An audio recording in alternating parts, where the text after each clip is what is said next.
Hi అండి, నేను మీ Muniyala Padma. Welcome to my channel. ఈరోజు మరో మంచి రెసిపీతో మీ ముందుకు వచ్చానండి. అదేంటంటే బాయిల్డ్ ఎగ్స్ ఉంటాయి కదా, ఎగ్ పులుసు అండి.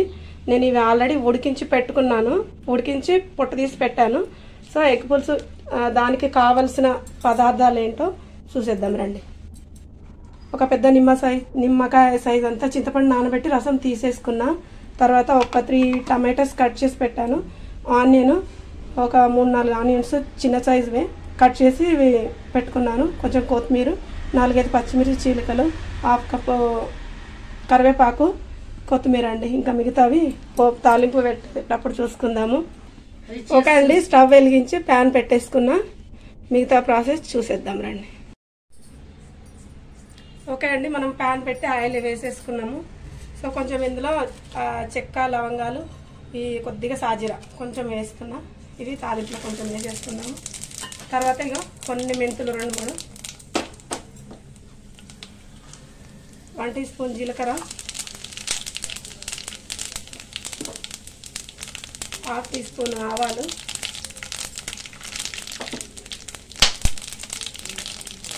పచ్చిమిర్చి చీలికలు అన్నాను కదా, అవి కూడా వేసేస్తాను. తర్వాత మనం ఇది ఆనియన్స్ కట్ చేసి పెట్టుకున్నాం కదా, అవి కూడా వేసేస్తాను.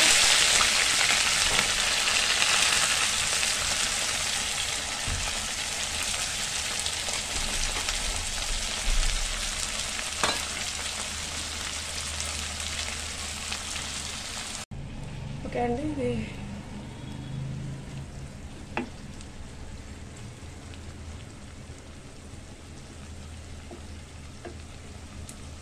దీంట్లోనే కరివేపాకు కూడా వేసేసుకున్నాము.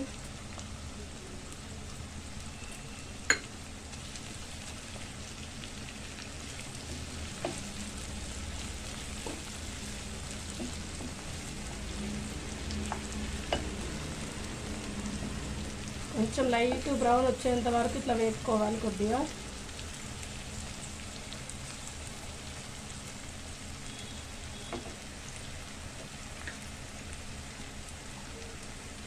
వన్ టీ స్పూన్ అల్లం వెల్లుల్లి పేస్ట్,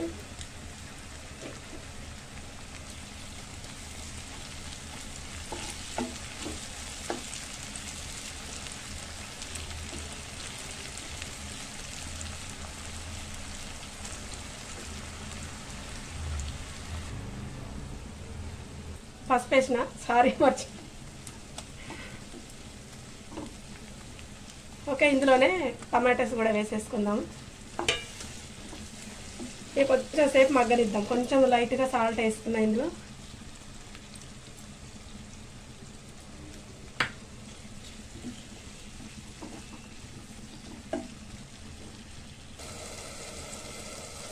ఓకే, ఎంతవరకు అయింది చూద్దాం. ఓకే, ఇది మగ్గిపోయింది కదా. దీంట్లో మనం కారం వేసేసుకుందాం. సరిపడంత వేసుకోండి. నేనైతే 1.5 టీ స్పూన్స్ వేస్తున్నా. ఇది మాది ఎక్కువ ఉంటుంది కారము, అందుకే కొంచెమే పడుతుంది కాబట్టి చాలా టేస్ట్ని బట్టి వేసుకోండి, ఎవరి టేస్ట్ బట్టి వాళ్ళు. సో ఇందులో ఇంకా కొంచెం సాల్ట్ వేసుకున్నా, సరిపడంత వేసుకుంటున్నా నేనైతే.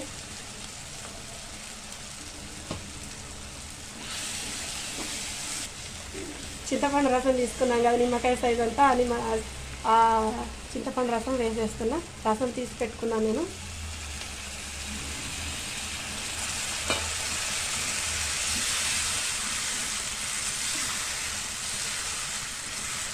దీంతో సరిపడని వాటర్ వేసేసుకుందాము. కొంచెం పులుపు ఎక్కువ ఉంటుంది కదా.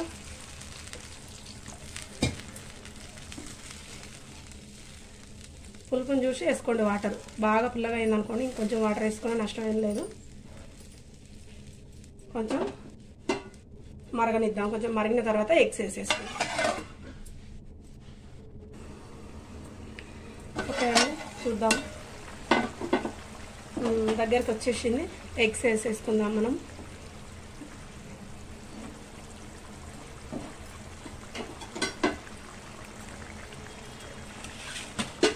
ఎగ్స్ ఉన్నాయి కదా, చిన్నగా లైట్గా ఇలా కాట్లో పెట్టేసుకుంటే వేసేసుకుందాం.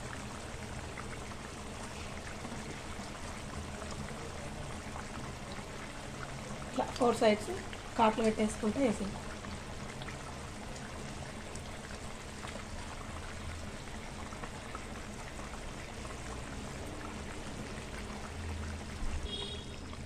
ఓకే అండి, మొత్తం వేసేసాను ఎగ్స్.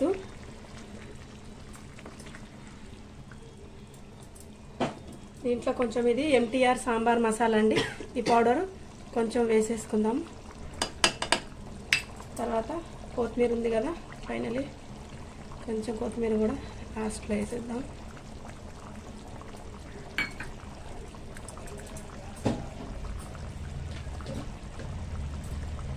ఇది గరం మసాలా అండి, ధనియాల పౌడరు, ఇది కూడా వేసేస్తున్నా.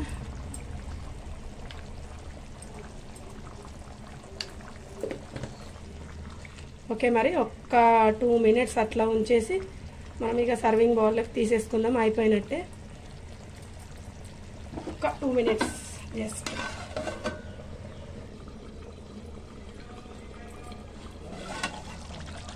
ఓకే అండి, ఇగో ఆయిల్ తేలింది కదా, సో అయిపోయినట్టే, మన కర్రీ కంప్లీట్ అయిపోయింది. సర్వింగ్ బౌల్లోకి తీసేసుకుందాము.